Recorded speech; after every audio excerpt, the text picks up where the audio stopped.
사가랴의 노래입니다. 사가랴 제목은 사가랴의 노래라고 해서 성탄설교를 제가 지금 4번째 하고 내일 아침에 이제 5번째 누가복음 2장에 있는 말씀으로 내일 아침 이제 성탄절 말씀을 전하게 될 텐데요. 오늘 말씀은 사가랴의 찬송시라고 하는 말씀인데 베네딕투스라고 합니다. 베네딕투스라고 불리우는 그런 찬송시입니다. 그래서 지난 주일날 저희가 46절부터 55절까지 마리아의 찬송시는 마니피캇이라고 합니다. 그래서 이 베네딕투스하고 마니피캇이라고 하는 이 두 노래가 초대교회 때의 찬미로 사용되어졌었습니다. 이 두 찬송시는 아름다운 소프라노와 웅장한 바리톤의 화음과도 같습니다. 그래서 실제로 사가랴의 찬송시를 보면 아주 웅장합니다. 그 안에 구속사의 비밀이 고스란히 담겨져 있습니다. 국률과 언약의 하나님, 구원의 뿌리요 돋는 해로서의 예수님이 확신 가운데 힘있게 찬양되고 있습니다. 잘 안 읽혀지는 부분이지만 이런 크리스마스를 맞이해서 한번 여러분들이 깊숙이 한번 묵상해보는 귀한 시간 되길 바랍니다. 이 시간 조그만 아기의 모습으로 오셨지만 예수님이 어떤 의미에서의 구원의 뿌리 되시고 69절에 그 다음에 돋는 해가 되시는지를 78절에 돋는 해가 되시는지를 증언하겠습니다. 이를 통해서 우리 가운데 임하신 아기 예수님이 높이 찬양받으실 수 있기를 기도합니다. 아멘. 자, 57절을 보면요, 엘리사벳이 해산할 기한이 차서 아들을 낳았습니다. 이에 이웃과 친척들은 이를 듣고 즐거워했습니다. 58절에 즐거워했죠. 그 다음에 8일이 되어서 59절에 보면 아이에게 할례를 할 때에 사람들이 모여서 아이의 이름을 그 부친의 이름을 따서 사가랴라고 하려고 했습니다. 그런데 이때 모친인 엘리사벳이 불쑥 앞에 나서더니 아니요, 요한이라고 할 것입니다 라고 잘라서 말했습니다. 이게 60절의 내용입니다. 사람들은 이 말을 듣는 순간 깜짝 놀랐습니다. 61절에 요한이라고요? 그런 이름은 우리 가문에서는 쓰지 않습니다. 그러나 엘리사벳은 여전히 아니요, 요한이라고 할 것입니다 하고 단호하게 잘라 말했습니다. 자, 갑자기 잔치집 분위기가 썰렁해졌습니다. 그래서 그들은 최종 결정권을 부친에게 넘겼습니다. 이게 이제 62절이고요. 이에 사가랴는 서판에 아이의 이름을 거침없이 썼는데 그 이름을 요한이라 쓰매라고 63절에 말씀하고 있습니다. 자, 그렇게 요한이라고 쓰는 동시에 말을 못하던 사가랴의 입이 열리고 그는 하나님을 찬송했습니다. 이 64절입니다. 자, 그러면 여러분 68절을 보십시오. 찬송하리로다 주 이스라엘의 하나님이여 그 백성을 돌보사 속량하시며. 자, 이에 사람들은 두려워서 할 말을 잃어버렸죠. 65절에 보면. 그래서 요한이라고 쓰자 그 입이 풀려서 사람들이 두려워했습니다. 참으로 기이한 일이 벌어진 것입니다. 이 모든 말이 온 유대 산중에 퍼지고 듣는 사람마다 다 이 말을 마음에 두고 말했습니다. 이 아이가 장차 어떻게 될까? 66절이죠. 그들은 주의 손이 저와 함께 하는 것을 보았기 때문입니다. 자, 인간적으로 말하자면 사가랴와 엘리사벳 부부도 어렵게 얻은 아들이니만큼 이 아기가 자신의 대를 잇고 가문을 빛내주기를 바라는 마음이 한편에는 있었을 것입니다. 그래서 아이의 이름을 지을 때에 하나님의 뜻에도 순종하고, 자, 하나님께서 요한이라고 지라고 했으니까 하나님의 뜻에도 순종하고 자기의 뜻도 살려서 그 이름을 요한 사가랴라고 짓고도 싶었을 것입니다. 그렇죠? 그러나 그들은 조금도 그렇게 하지 않았습니다. 아니라 요한이라 할 것이라. 60절에. 그 다음에 63절에 보면 그 이름을 요한이라 쓰매. 그러니까 엘리사벳도 아니라 요한이라 할 것이다. 그 다음에 사가랴도 그 이름을 요한이라 쓰매라고 이렇게 단호한 그들의 모습을 볼 수가 있습니다. 또한 그들은 아들이 광야로 나아가 메시아의 사역을 준비하고자 할 때에 어서 아들을 장가들여서 자식이라도 두어 명 낳고 난 뒤에 광야로 나가서 사명을 감당하라고도 할 수 있었을 것입니다. 그렇죠? 인간적인 마음에. 그러나 그들은 조금도 그렇게 하지 않았습니다. 그들은 하나님의 뜻을 위해 자신들의 정과 욕심을 십자가에 못 박았습니다. 할렐루야. 네. 그들은 복을 받을 때에, 이게 여러분 굉장히 중요한 자세입니다. 그들은 복을 받을 때에 복 자체에 얽매이기보다는 변함없이 하나님의 말씀을 순종하는 일을 선명하게 붙잡고 여전히 하나님의 뜻을 기억하고 순종했습니다. 그들은 아들 요한을 자기들을 만족해 할 개인의 자식으로 보지 않았습니다.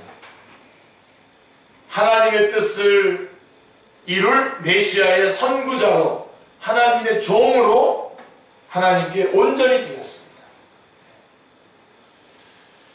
그들은 참으로 훌륭한 믿음의 사람들이었습니다. 이런 부모님의 믿음을 따라 후에 세례 요한도 바리새인들이 그에게 와서 내가 그리스도냐? 선지자냐? 하고 물었을 때에 모든 인간적인 유혹을 물리치고 아니라 하면서 하나님 앞에서 단호한 행동을 취했습니다. 기억나시죠? 우리 가운데에 사가랴와 엘리사벳 부부와 같은 믿음의 부부가 많이 나올 수 있기를 기도합니다. 할렐루야. 네.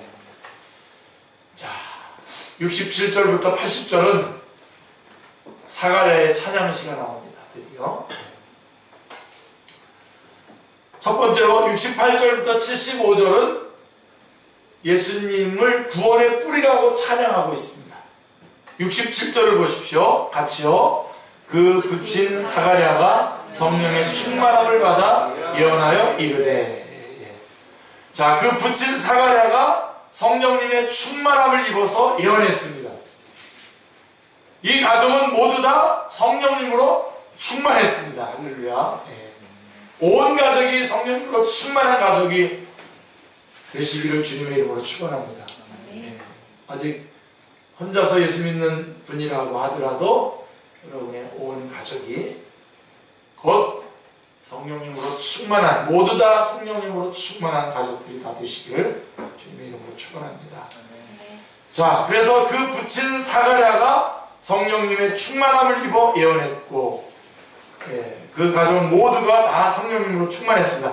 68절을 보십시오. 같이요. 찬송하리로다 주 이스라엘의 하나님이여 그 백성을 돌아보사颂扬하시며. 거기까지.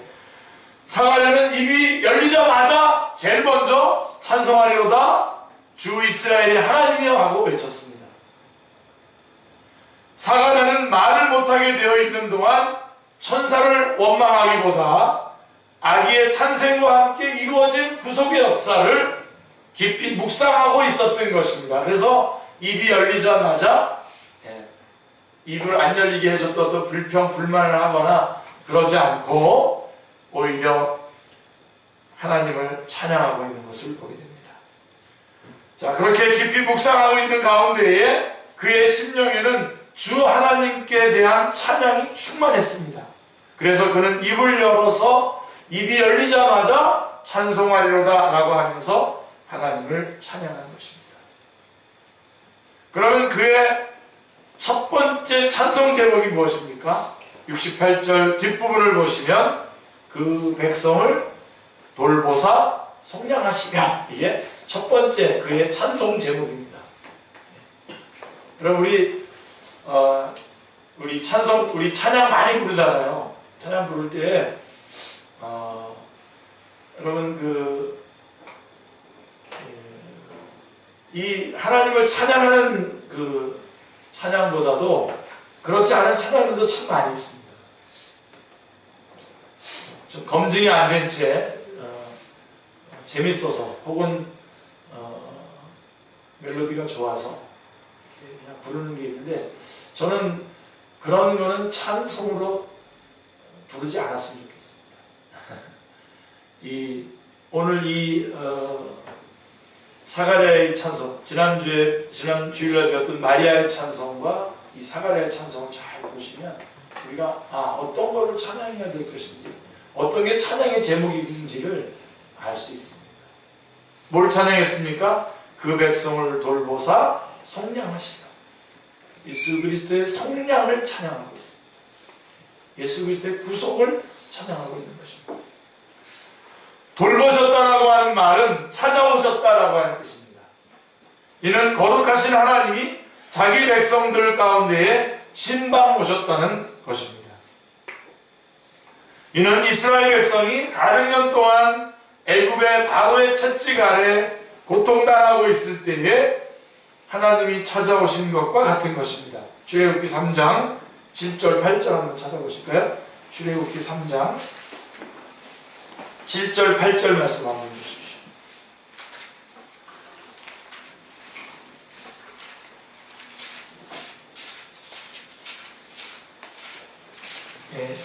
축제교회 성도들은 이 구절만큼은 항상 기억하고 계시겠죠? 한번 같이 읽겠습니다. 출애굽기 3장 7절 8절입니다. 여호와께서 이르시되 내가 애굽에 있는 내 백성의 고통을 분명히 보고 그들의 감독자로 말미암아 부르짖음을 듣고 그 근심을 알고 내가 내려가서 그들을 애굽인의 손에서 건져내고 그들을 그 땅에서 인도하여 아름답고 광대한 땅, 젖과 꿀이 흐르는 땅, 곧 가나안 족속, 헷 족속, 아모리 족속, 브리스 족속, 히위 족속, 여부스 족속의 지방에 데려가려 하노라. 아멘. 여호와 하나님께서는 7절에 보시면 이스라엘의 고통을 보았다고 했습니다. 내 백성의 고통을 분명히 보고, 그 다음에 듣고, 부르짖음을 듣고, 그 다음에 알고 계셨습니다. 그 근심을 알고 오라고 이렇게 말씀하고 있습니다. 참 좋으신 여호와 하나님을 찬양합니다. 할렐루야. 네. 여호와 하나님은 지금도 우리를 보고 알고 듣고 계십니다.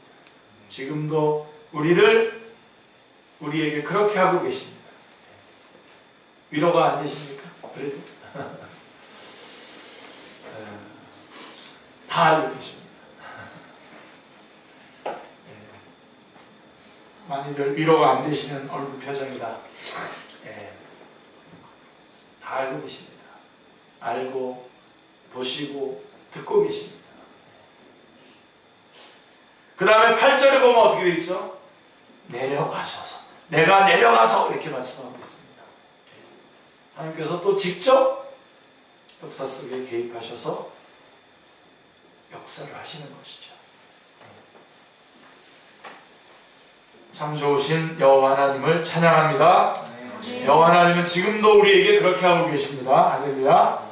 자, 예수님 당시에 이스라엘 백성들은 어떠했습니까? 역사적으로 볼 때에 이스라엘은 하나님께 거룩한 백성, 제사장 나라로서의 소망을 두신 하나님의 백성들이었습니다. 그러나 그들은 죄로 말미암아 나라가 분열되고 수없이 이민족의 침입을 받아서 이방 땅에서 포로 생활을 하는 수모를 겪었습니다.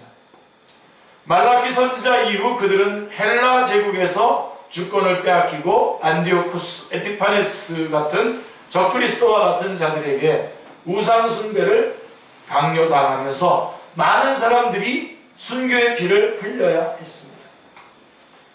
마카비 형제들에 의한 독립왕조를 세우긴 했지만 잠깐 동안 그나마 헤롯에게 무너져 버리고 그때에 그들은 로마의 힘에 눌려서 정치, 경제적으로 극심한 고난을 겪고 있었습니다. 백성들 가운데에 절망, 불신, 고통이 깊어갔습니다. 무엇보다도 비참한 것은 말라기 선지자 이후에 400년 동안이나 하나님의 말씀을 외치는 선지자가 나타나지 않았다는 것입니다.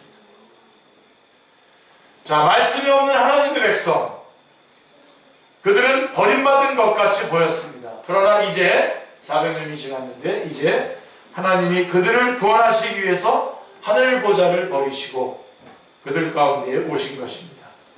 하나님께서 이제 이 땅에 직접 오셨습니다. 하나님은 은혜와 진리가 충만하신 사람의 모습으로 이 땅에 오셨습니다. 우리와 똑같은 인간의 모습으로 오셨습니다. 이는 우리의 삶의 현장, 우리가 죄로 인해 정죄받고 고통하는 그 현장에 나의 외로움과 마음의 상처, 운명, 허무에 시달려 괴로워하고 있는 현장에 직접 찾아오신 것입니다. 그리고 친히 그 몸과 마음으로 우리의 고통을 체험하시며 우리를 대면해 보시고 우리의 말을 들어주시고 우리를 만져주시고 우리에게 말씀하셨습니다. 구원의 역사는 이렇게 돌보는 데서부터 시작합니다. 지금 사가랴는 바로 이 주님의 돌보심을 찬양하고 있는 것입니다. 자, 영육간에 도움이 필요한 사람들을 돌보는 것, 이것이 성탄의 의의입니다. 우리 축제교회는 너무 하나님과의 관계만을 강조하다 보니까 사람과의 관계를 좀 소홀히 하는 것 같습니다. 연탄 이럴 때에 좀 가난한 사람들, 없는 사람들, 부족한 사람들 좀 찾아가서요. 우리 섬기고 그래야 될 텐데 다들 그런 모습은 좀 없는 것 같습니다. 그런데 크리스마스는 바로 이런 겁니다. 크리스마스는 바로 이렇게 영육간에 도움이 필요한 사람들을 찾아가는 거죠. 돌보아 주는 것입니다. 돌보아주는. 이것이 성탄의 의의입니다. 절망과 운명주의와 죄로 고통하며 지내고 있는 영혼들과 가난하고 병든 사람들과 소외된 사람들을 돌보는 의미 있는 성탄을 맞이하시기를 기도합니다. 이어서 사가랴는 주님께서 자기 백성을 돌보사, 구체적으로 어떻게 했다는 겁니까? 돌보사 속량하시며 라고 말씀하고 있죠. 68절 뒷부분에 돌보사 속량하시며 라고 말씀하고 있습니다. 자, 속량은 노예 상태에 있는 자를 값을 치르고 해방시켜주는 것을 의미합니다.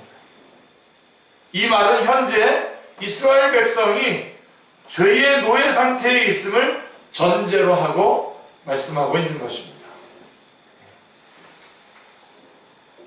죄의 노예 상태에 있는 고통은 어떠합니까, 여러분? 오래전에 알렉스 헤이비가 쓴 책 뿌리 아시죠? 뿌리. 그 뿌리가 책 TV로 만들어진 적이 있습니다. 이것을 보면 백인들이 얼마나 가혹하게 채찍을 휘두르며 그들을 혹사시켰는지 알 수 있습니다. 그들은 원래 아름다운 아프리카에서 가족과 친족, 이웃들과 아주 행복하게 살고 있었습니다. 그러다가 어느 날 영문도 모른 채 백인들에게 잡혀 먼 이국 땅으로 끌려가서 갑자기 채찍을 맞으며 죽을 고생을 해야 됐습니다. 자, 이 영화의 주인공인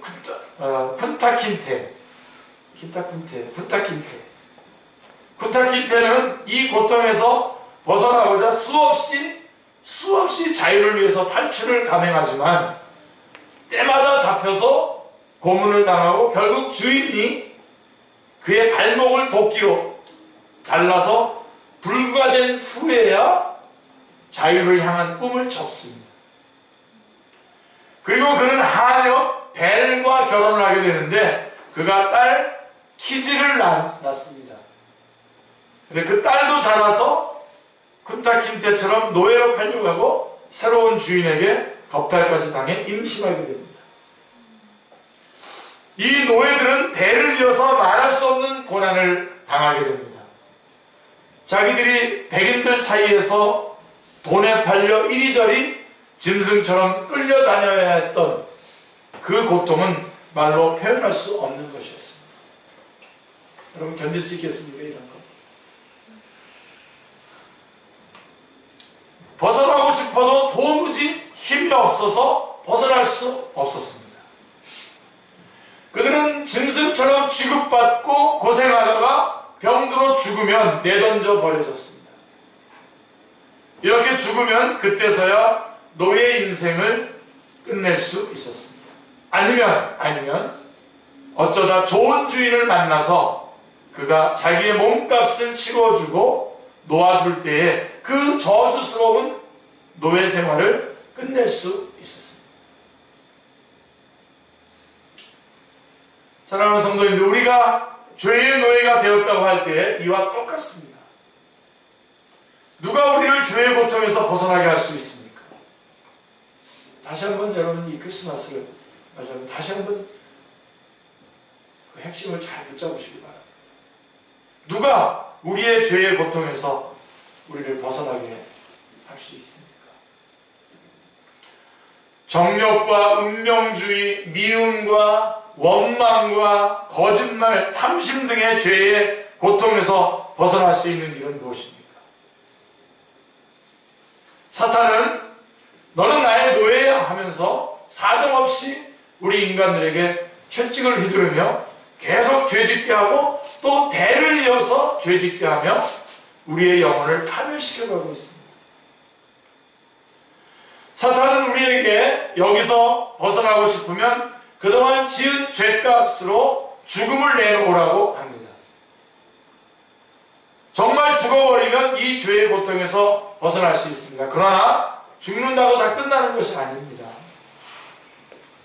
성경이 말하고 있듯이 한 번 죽는 것은 사람에게 정하신 것이고 그 후에는 심판이 있기 때문입니다. 히브리서 9장 27절에 말씀합니다. 하나님의 무서운 심판이 기다리고 있습니다. 불과 유황이 뜨겁게, 아주 뜨겁게 영원히 타오르는 지옥이 기다리고 있습니다. 얼마나 무서운 이야기입니까? 어떻게 우리가 여기서 벗어날 수 있습니까? 이건 역시 누군가가 내 대신 죄값을 치러 속죄해 해방시켜 주어야 합니다. 사가랴는 제사장이었기 때문에 다 합니다. 이거를 인간이 죄에서 구원받기 위해서는 속량이 필요하다는 것을 잘 알고 있었습니다. 그렇다면 누가 이 죄값 곧 이 속전을 지불할 수 있습니까? 바로 하늘 보좌를 버리시고 이 땅에 구속의 주로 오신 예수님만이 할 수 있습니다. 예수님은 죄 없으신 그 몸으로 우리를 위해 대신 죄값을 치르셨습니다. 할렐루야. 예수님이 십자가에서 물과 피를 다 흘려 죽으신 것입니다. 그래서 우리는 살아서는 죄의 고통에서 벗어나고 죽어서는 하나님의 무서운 심판을 받지 않고 영생을 얻게 되었습니다. 할렐루야. 이로써 우리 영혼이 고통 대신에 찬양을 하게 되었습니다. 슬픔 대신에 기쁨이 충만하고 운명 대신에 하나님의 섭리를 노래하게 되었습니다. 일생 죄의 노예로 살다가 끝내는 지옥에서 파멸할 수밖에 없던 우리를 돌보사 그 피로 속량해 주신 우리 주 예수님의 은혜에 감사와 찬송을 올려드립니다. 할렐루야. 이게 사가랴의 찬송 내용입니다. 그 다음에 69절을 보시면 우리를 위하여 구원의 뿔을 그 종 다윗의 집에 일으키셨으니 라고 말씀하고 있습니다. 자, 이어서 사가랴는 우리를 위하여 구원의 뿔을 그 종 다윗의 집에 일으키셨다고 노래하고 있습니다. 그런데 사마리아는 왜 예수님을 구원의 뿌리라고 했습니까?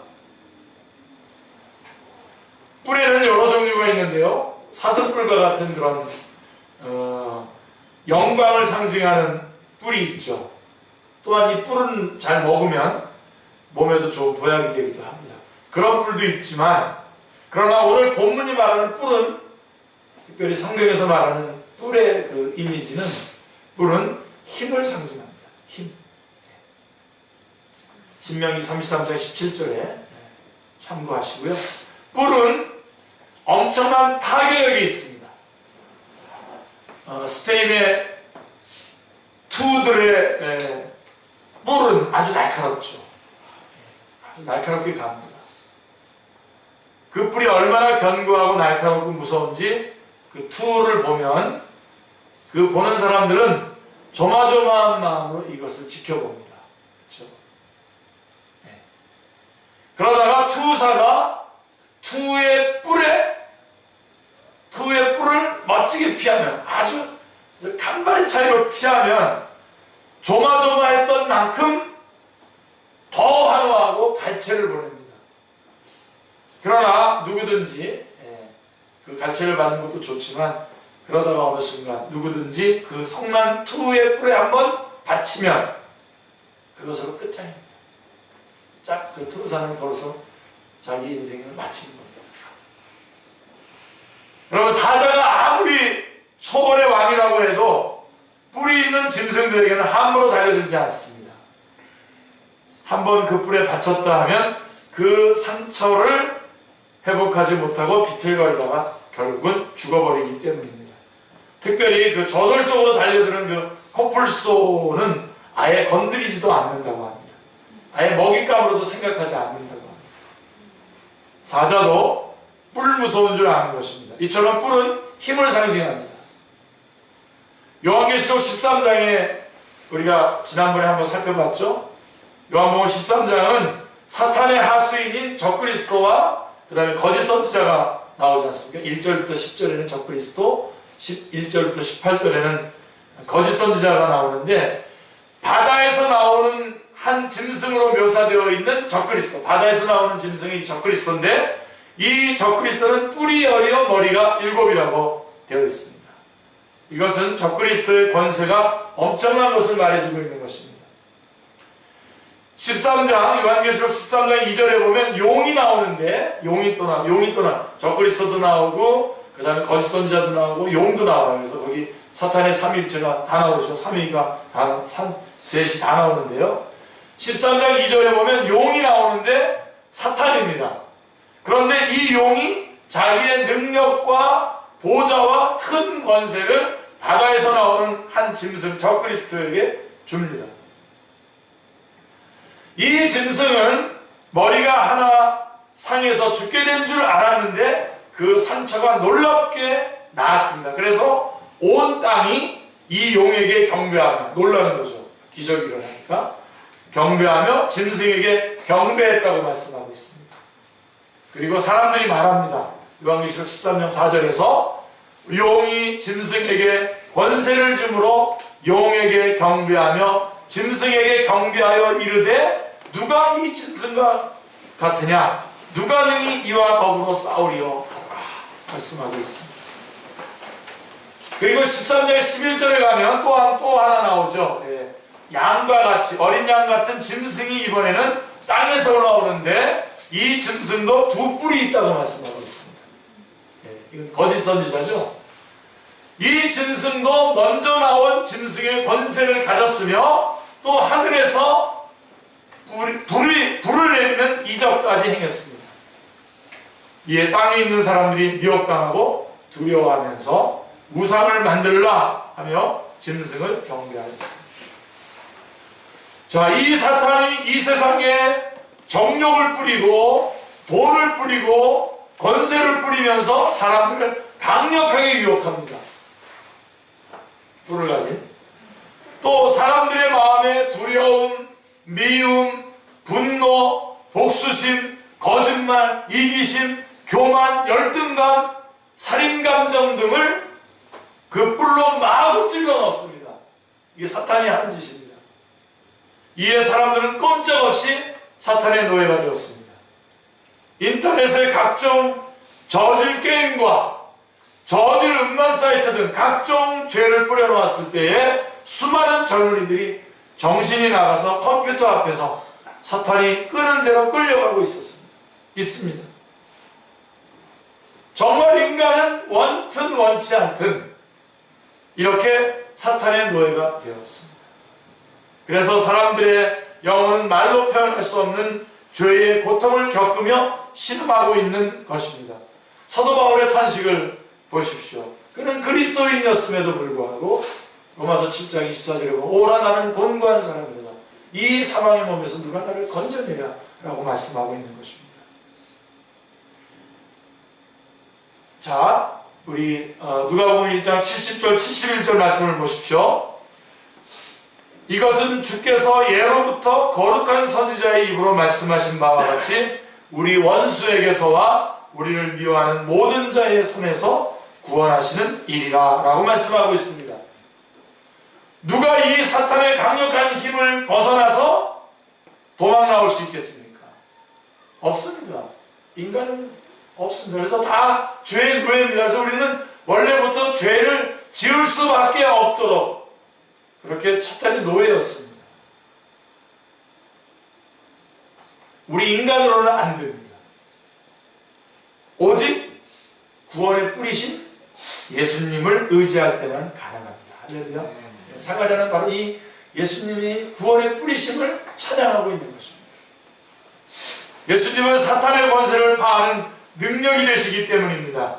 자, 어떤 점에서 그렇습니까? 첫째로 예수님이 우리를 위해서 온전히 속량하심으로 말미암아, 주님께서 우리의 모든 죄를 속량해 주심으로 말미암아 우리를 사탄의 손에서 빼내서 당신의 것으로 삼으셨기 때문에 우리는 이 사탄의 권세를 파하는 능력으로 예수 그리스도께서 예수님이 이 사탄의 권세를 그렇게 하심으로써 파하신 것입니다.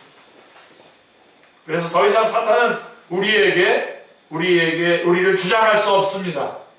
아멘 하십시오. 네. 사탄에게 여러분을 자꾸만 맡기지 마시기 바랍니다. 우리가 분노할 때에, 우리가 욕심부릴 때에, 우리가 더러운 정욕에 휘말릴 때 사탄이 우리를 확 붙잡지. 붙잡고, 그러나 예수 그리스도께서 사탄의 권세를 파하셨습니다.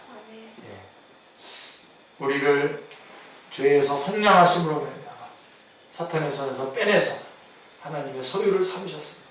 이 사실을 잊지 마시길 바랍니다. 잊지 마시길 바랍니다. 그래서 아무것도 두려워하지 마십시오. 염려하지 마시고 두려워하지 마시기 바랍니다. 그리고 두 번째로 예수님은 죽으신 지 사흘 만에 부활하심으로 죽음의 권세를, 사탄의 권세를 박살내셨기 때문에 더 이상 사탄은 우리에게 아무것도 할 수가 없습니다. 창세기 3장 15절에 원복음에 의하면, 원시 형태의 복음인 창세기 3장 15절에 원복음에 의하면 궁극적으로 예수님이 이 사탄의 골통을 부시어 놓는다라고 되어 있어요. 크러쉬라고 되어 있어요. 크러쉬. 아작을 낸다는 겁니다. 아작을 낸 거예요. 아작을 내버린다라고 하는 뜻입니다. 사탄을 박살내시는 거죠. 그래서 사탄은 믿는 모든 이들에게는 이전에 그 권세를 잃어버린 것입니다. 그래서 우리를 죄악 가운데서 속량해 주시고 부활하심으로 말미암아 죽음의 권세에서 우리를 구원해 주셨습니다.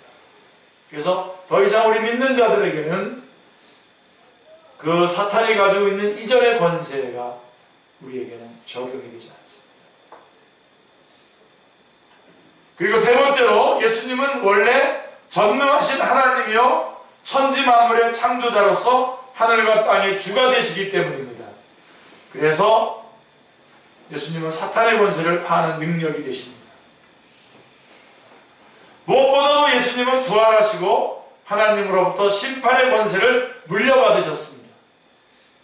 부활하신 예수님이 제자들에게 말씀하셨죠. 마태복음 28장 18절 기억나십니까? 예수께서 나와 말씀하여 이르시되 하늘과 땅의 모든 권세를 내게 주셨으니 라고 말씀하고 있습니다. 부활하시고 승천하시기 전에 제자들에게 하신 말씀 아닙니까? 그리고 모든 족속으로 제자를 삼아 아버지와 내가 성령의 이름으로 세례를 주라. 내가 세상 끝날까지 너희와 항상 함께 있겠다 라고 하는 말씀이 쭉 주어지지 않습니까? 이 예수님은 마지막 심판날에 사탄을 지옥에 던져버릴 분이십니다. 할렐루야. 우리를 죄악 가운데서 속량해 주셔서 죄의 권세로부터 우리의 죄의 권세로 사탄을 파하셨을 뿐만 아니라 부활하심으로 말미암아 죽음의 권세를 파하셨을 뿐만 아니라 이제 이 모든 권세를 가지고 사탄을 마지막 날에 지옥에 던져버림으로써 사탄의 권세를 파해버리신 분이십니다. 바로 지금 이것을 찬양하고 있는 겁니다. 사가랴.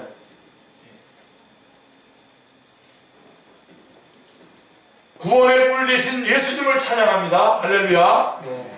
구원의 뿔, 그 권세로 사탄을 박살내자 아작을 내셔서 지옥에 던져버리시는 주님을 찬양합니다.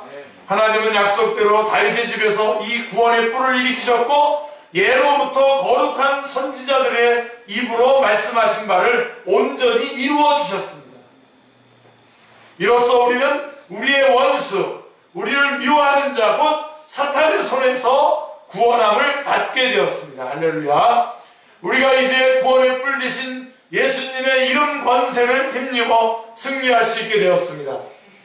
우리가 예수님의 이름 권세를 의지해서 간절히 기도할 때에 우리 안에 온갖 죄의 세력이 도망가고 더 나아가서는 사도행전에서 나오는 사도들처럼 귀신을 쫓고 수많은 사람들을 회개시키며 살릴 수 있게 되었습니다. 할렐루야. 믿습니까?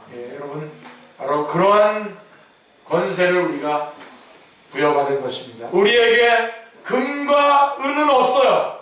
우리에게 금과 은은 없어도 안전뱅이도 일으킬 수 있고 죽은 자도 살릴 수 있는 예수님의 이름 권세를 가지고 있습니다. 할렐루야.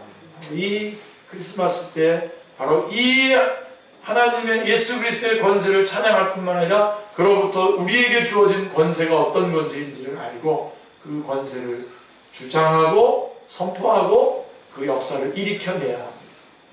우리가 일으켜내야 됩니다.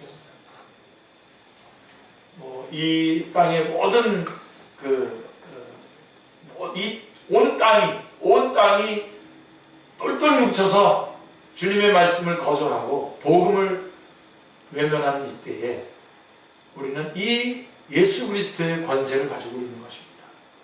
이 구원의 뿔 대신 예수 그리스도의 권세를 가지고 이 모든 것들을 다 파헤쳐, 다 파하며 나가는 권세를 우리가 드러내야 됩니다. 아멘. 우리는 이 예수님의 이름 권세를 가지고 있습니다. 아멘. 그렇다고 해서 이 권세 가지고 미워하는 사람들 이렇게 저지 마라 그러면 안 됩니다. 그런 권세가 아닙니다.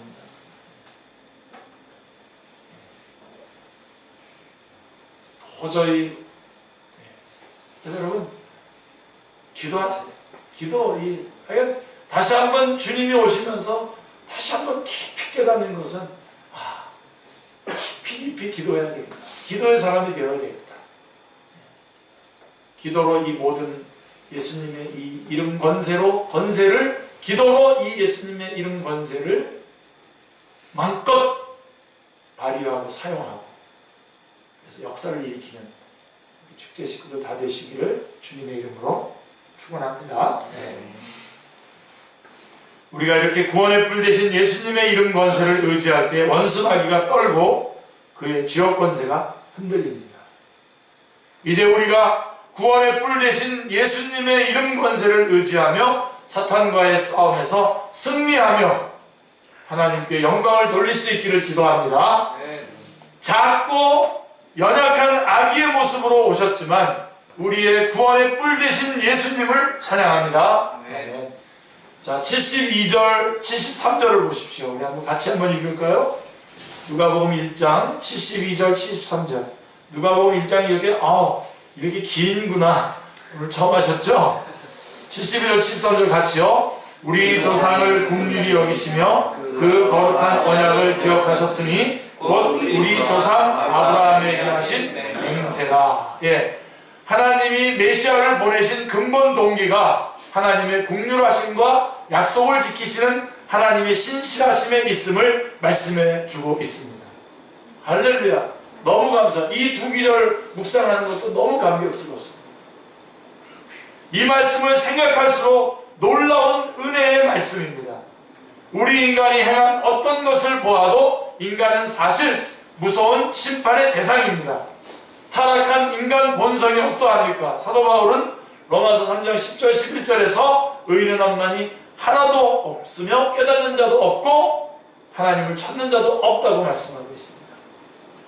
이런 인간들이 어떻게 구원을 받을 수 있겠습니까?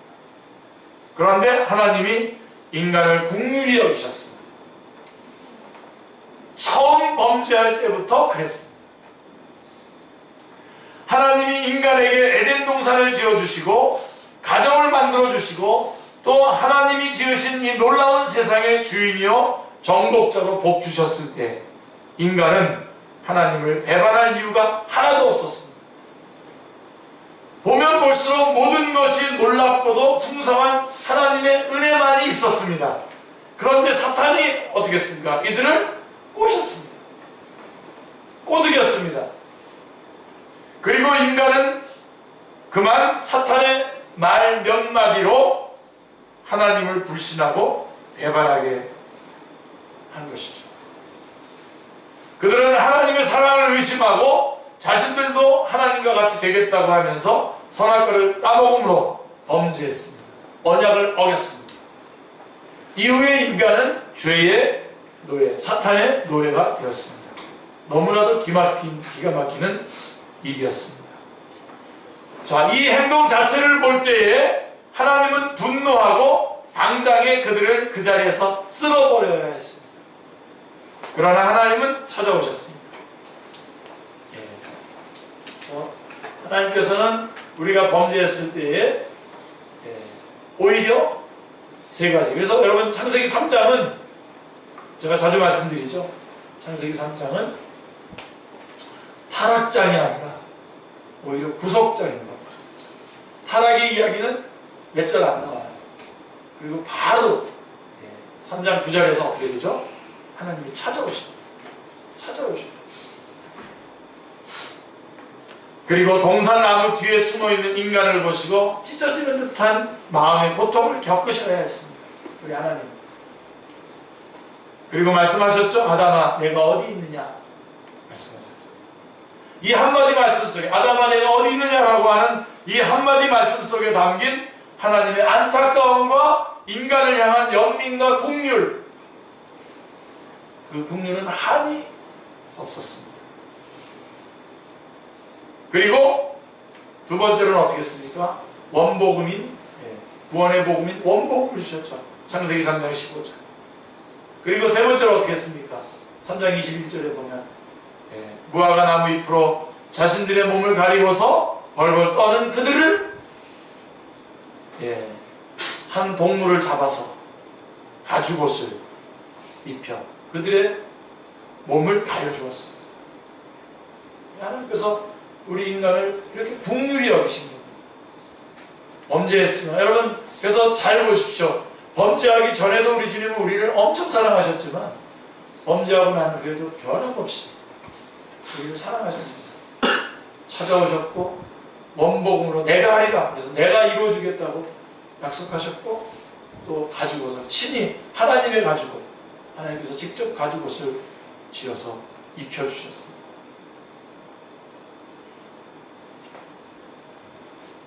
자, 그러나 타락한 인간들은 이 구속의 사랑을 잊고 갖가지 죄를 범했습니다. 그 이후에 우상 숭배하고 거짓말하고 도둑질하고 간음하고 살인죄를 마구 저질렀습니다.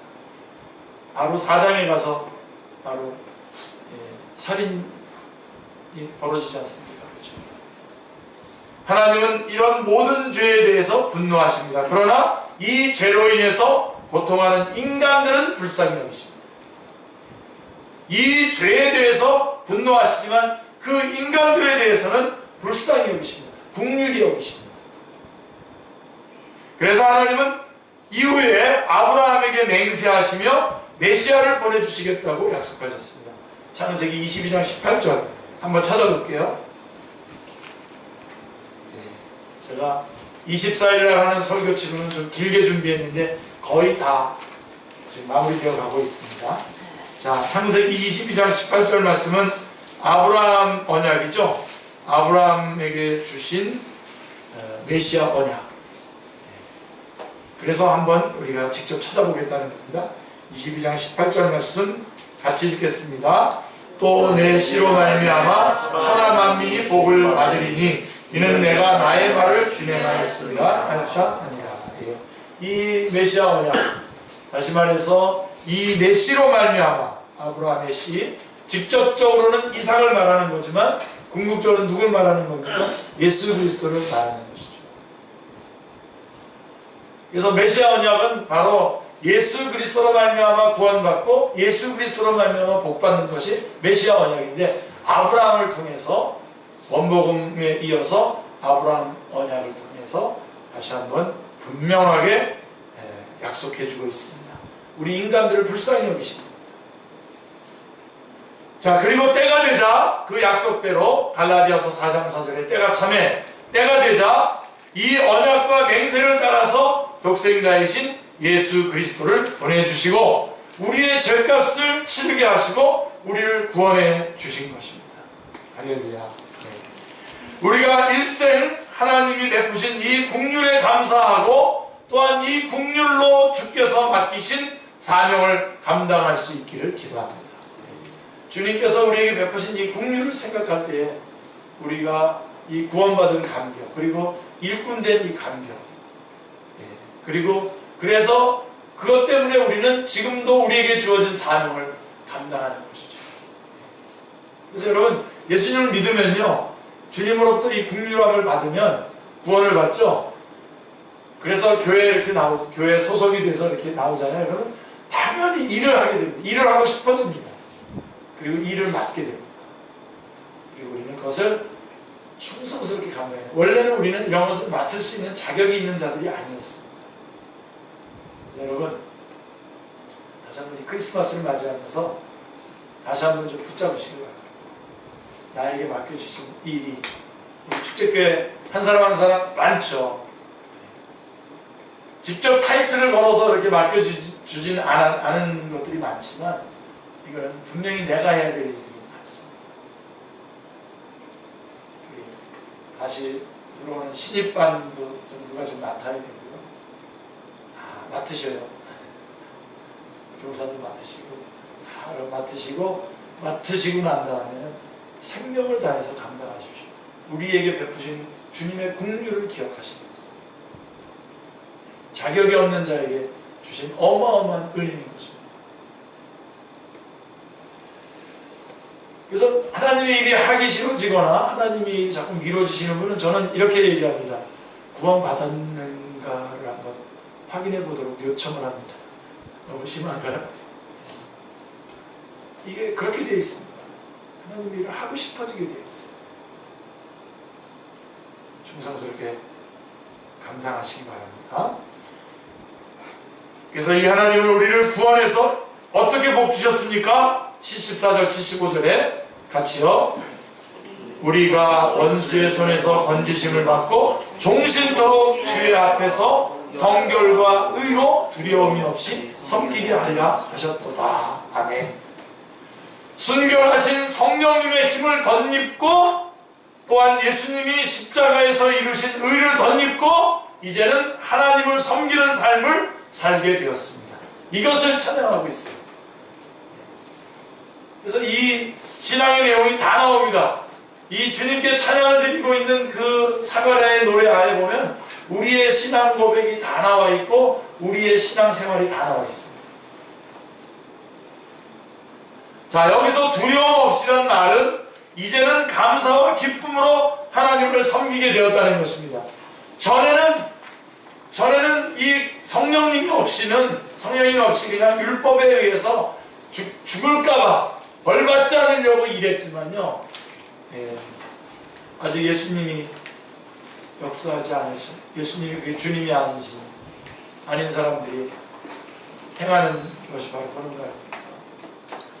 근데 이제는 성령님 우리 안에 계셔서 하나님의 일을 감당할 때에, 생명을 구하는 일에 우리가 기쁨과 감사와 기쁨으로 하는 것입니다. 우리 축제교회는 너 예배에 나와 이런 말 안 합니다. 우리 그런 거 상대방을 모독하는 겁니다. 예배에 나와라, 이거 모독하는 겁니다. 제가 그래서 안 말하는 겁니다. 수요 예배나 이렇게 다른 것들에는 열심을 내면서 이렇게 수요 예배라든가 금요 기도회라든가 또 우리 이런 거에 여러분들이 열심히 예배 때마다 열심을 내지 않으면, 근데 우리는 그거 얘기하지 않습니다. 그건 상대방을 모독하는 겁니다. 기쁨과 감사로, 여러분 우리가 제가 지금 하나님의 일을 자꾸만 얘기했더니 뭔가 여러분들이 뭘 하는 걸 자꾸만 하는데, 예배 드리는 겁니다. 열심히 예배 드리고, 특별히 여러분들이 너무나 힘들어도 나와서 눈도장을 찍어줘야죠. 서로 상대방에게. 이게 은사의 이타성 아닙니까? 여러분은 여러분 때문에 신앙의 완전함을, 여러분을 통해서 여러분의 도움을 받아서 신앙의 완전함이 이루어야 될 사람이 여러분 공동체 안에 있는 겁니다. 그래서 나오라는 겁니다. 죽을 일 아니면 나오십시오. 돈 덜 벌더라도 나오십시오. 김희경 목사님 너무 직검으로 얘기하는 것 같아서 저는 그런 뜻을 하는 게 아니라, 여러분 한 10년, 한 몇 년 후에서 한번 생각해 보세요. 몇 년 전에 여러분 가지고 있었던 그 돈 다 어디 갔어요? 그때 좋은 사람한테 좋은 일 했을걸, 그때 그냥 섬겼을걸, 그런 마음이 저는 굴뚝 같아요. 그래서 지금 아이가 보이면 악착같이 씁니다. 보이면 그런 일이 보이면 악착같이 씁니다. 무슨 얘기 하는 거냐면, 지금 이게 우리 사가랴의 찬양 내용이에요. 성량하셔서 우리를 구원하시고 우리를 죄의 권세에서, 사망의 권세에서, 지옥의 권세에서 구원해 주신 그 주님을 찬양할 뿐도 아니라 이 땅에 남아있는 동안에도 그 두려움 없이 기쁨과 감사로 하나님을 섬기리라 라고 하는 것이 찬양의 내용인 것입니다. 그 예수 그리스도, 지금 누구를 찬양하고 있는 것입니까? 이 땅에 오신 그 예수 그리스도, 이 땅에 오신 그 예수 그리스도를 찬양하고 있는 가운데 그분을 섬길 때 기쁨과 감사로 나는 섬기리라 라고 말씀하고 있는 것입니다.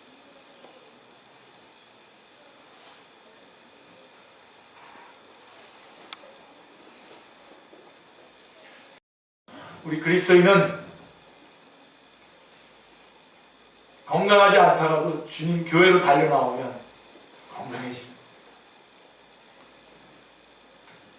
아멘 좀 하십시오. 아멘 하시고 주님 오시는 날까지 좀 이 원칙을 좀 지켜주세요. 제발. 야단을 치세요. 몸이 자꾸만 찌뿌둥하게 굴고 막 그러면 야단을 치세요. 예배 드려야지. 예배 드리고 하나님께 영광 드려야지. 그것 때문에 하나님께서 건강 주신 거죠. 그것 때문에 건강 주신 거죠. 다른 것 때문에, 뭐 때문에 건강 주신 거예요? 건강해가지고 못된 짓 하라고 건강 주신 겁니까?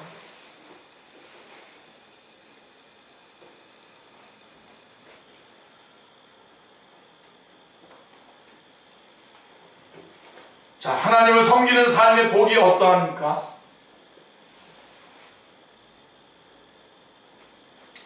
다른 어떤 것보다도 감사한 것은 이제는 하나님께 기쁨으로 나와 예배하며 하나님과 깊은 교제를 나누게 되는 것입니다. 이게 최고의 복입니다. 이게 하나님께 향한 섬김입니다. 죄송하지만 우리 축제교회에서는 어떤 무슨 자격을 뭐 이렇게 하는 그런 일은 없겠습니다. 자격을 따지는 일이 없겠습니다만은, 그러나 만약에 그런 것들이 따져야 된다면 저는 예배에 나는 하나님 앞에 기쁨으로 이렇게 나옵니다.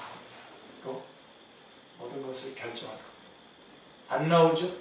저도 안 찾아갑니다. 무슨 그런 목사가 어디 있습니까? 10만 가셔야지.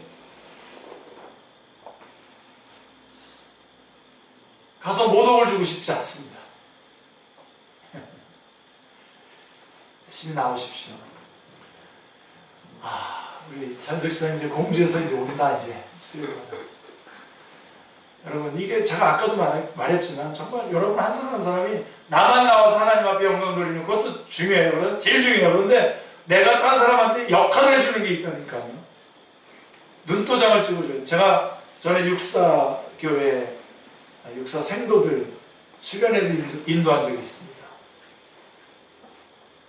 그리고선 수련회를 다 인도하고 주일날 저녁이 되면 그 주일날 저녁 때는 저녁 예배 때 제가 이제 예배를 인도하는데 교수님 계셔요. 육사 교수님이신데 지금 뭐 계신지 아니면 지금 아마 은퇴하셨겠죠. 근데 그분 뭐 박사셔요. 박사고 뭐 잠도 뭐 2시간 자는 경우도 있고 3시간 자는 경우도 있고 막 정말 연구하느라고 뭐 정말 힘들어하는데 생도들만 나와서 드리는 예배인데 거기 나와 계시더라고요. 그래서 제가 물어봤어요. 왜 좀 이게 쉬시죠? 그랬더니 아니요. 내가 나와가지고 이렇게 눈도장을 찍어주는 이게 얼마나 큰 일인데요. 생도들. 내가 나와 있으면 나온다는 거예요.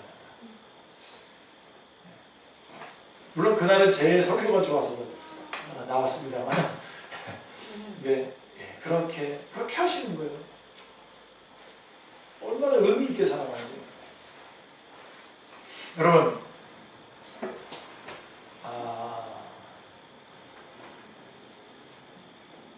여러분들이 돈 좋아하죠?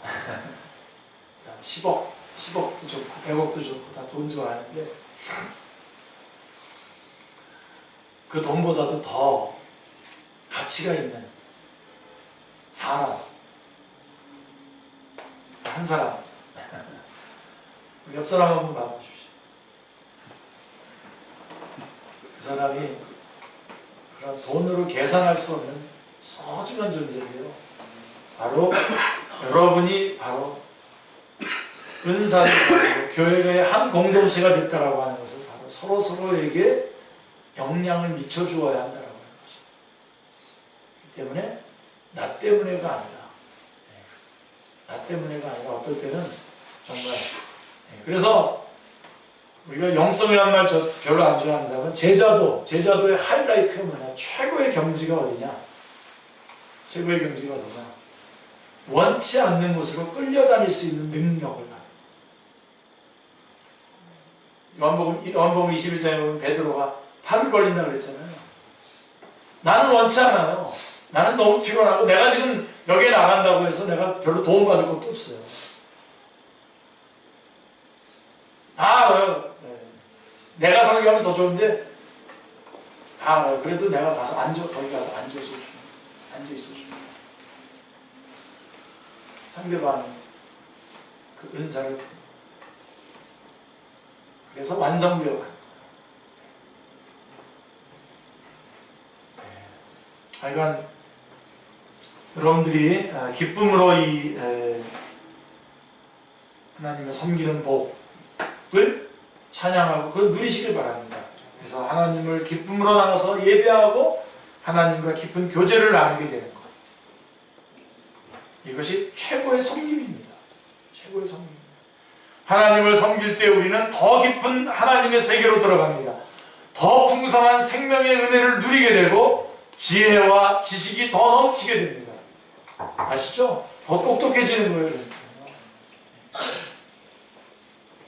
거짓말이 아니라 예배 한 번 더 드리는 거. 그걸 너무 도식화해가지고 뭐 다니엘 학습법 그래가지고 자꾸만 제가 좀 거부 반응 좀 일으켰습니다만 여러분 하나님 앞에 예배 드리는 게 똑똑해지는 거예요. 전에는 제가 이렇게 얘기했어요. 서울대학 공부 열심히 하느라고 예배 못 나와서 공부하느라고 서울대학 가느니 서울대학 가지 않고 예배 열심히 참석하고 공부 좀 덜 해서 더 좋은 대학, 그 다음 대학으로 가라. 그렇게. 얘기했었는데, 근데 실제로 그렇게 됩니까? 더 좋은 대학으로 가는 거죠. 예를 들면 지금 여기 몇 명들이 지금 긴장하고 있는 것 같은데 자신의 능력을 무한히 발휘해가면서 역사를 창조해 나가는 사명인의 삶을 살게 됩니다. 섬길 때 주님 앞에 예배드리고 하나님과 깊은 교제를 기쁨과 감사로 나눌 때에 그러한 자리에 갈 수 있는 겁니다. 하나님은 우리에게 전 세계를 섬기는 사명을 주셨습니다. 그래서 우리가 많은 생명의 열매를 맺게 하셨습니다. 이런 가운데에 우리의 삶은 날이 갈수록 더 의미 있어지고 풍성해집니다.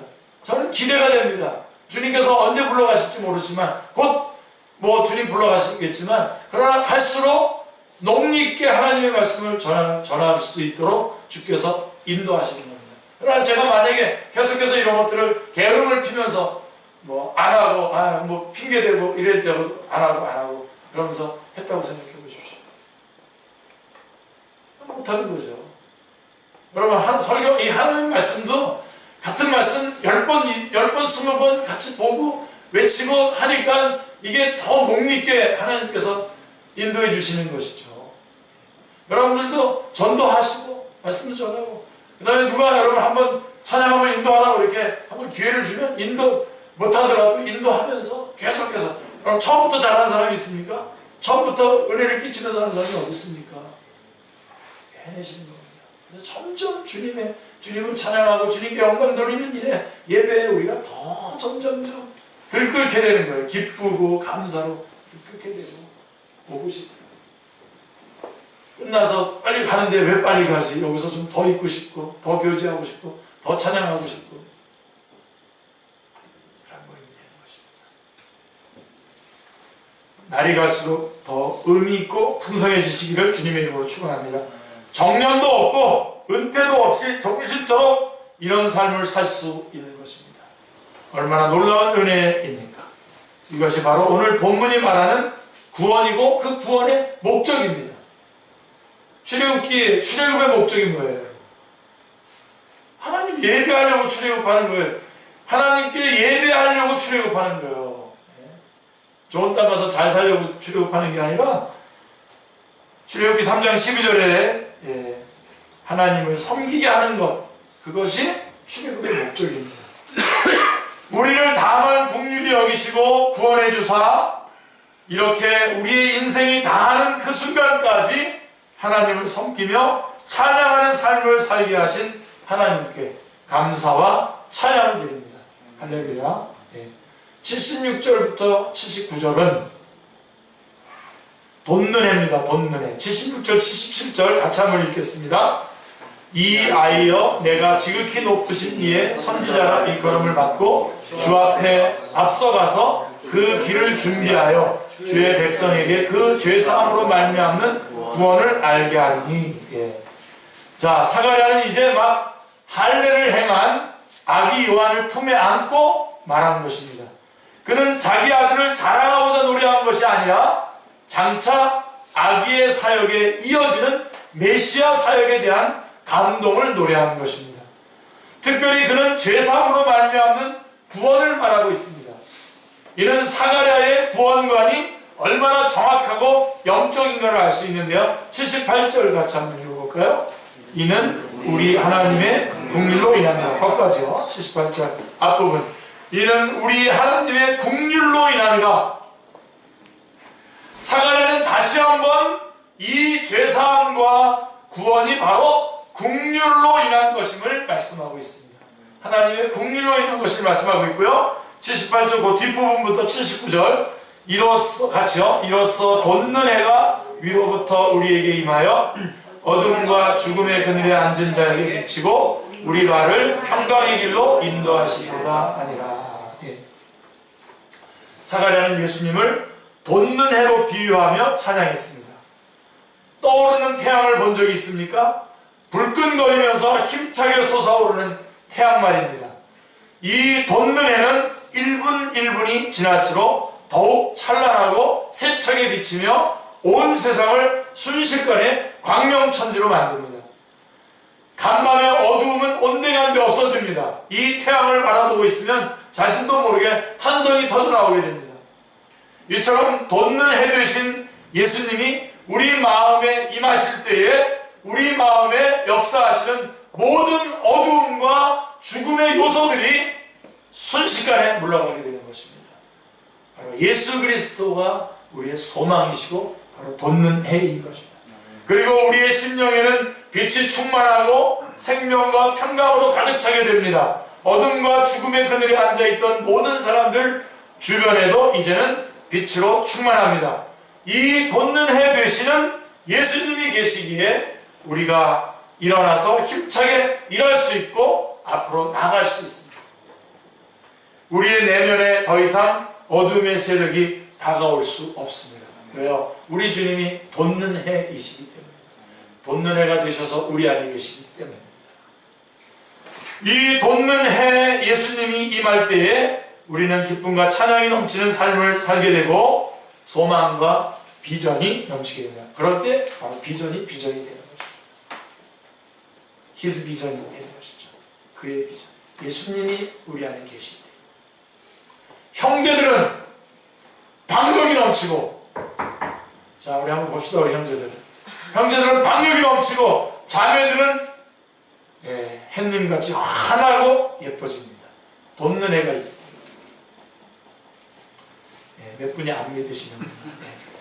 자, 말라기 4장 2절을 보시면 돋는 해는 곧 말라기 4장 2절이 뭡니까? 치료하는 광선입니다. 치료하는 광선. 아멘. 정욕으로 인해서 병든 마음, 돋는 해 되시는 예수님이 완전히 치료해 주십니다. 허무주의로 병든 마음, 운명주의로 병든 마음을 근본적으로 치료해 줍니다. 그때 우리는 외양간에서 나온 송아지같이 기쁨으로 뛰놀게 됩니다. 아멘. 구원의 뿔, 돋는 해 되신 아기 예수님을 찬양합니다. 할렐루야. 이 예수님을 생각할 때에 세상이 아무리 거칠어도 우리가 살 힘을 얻고 세상이 아무리 어두워도 희망을 가질 수 있습니다. 아멘. 상업주의, 육신주의, 물질주의에 깊이 물든 세상은 성탄의 계절이 와도 아기 예수님은 생각하지 않고 돈 벌고 즐길 생각만 합니다. 그러나 이럴 때일수록 우리는 이 예수님을 더 깊이 생각하며 주께 찬양을 드려야 하겠습니다. 할렐루야. 입을 모아 노래하고 악기를 모아서 주 예수님의 탄생을 알리는 웅장한 빵빠레를 울려야 하겠습니다. 특별히 성탄의 복음을 힘써 전하는 가운데에 이 구원의 은혜를 우리 주변 모든 사람들과 특별히 영혼들과 함께, 죽어가는 영혼들과 함께 나눌 수 있기를 기도합니다. 제가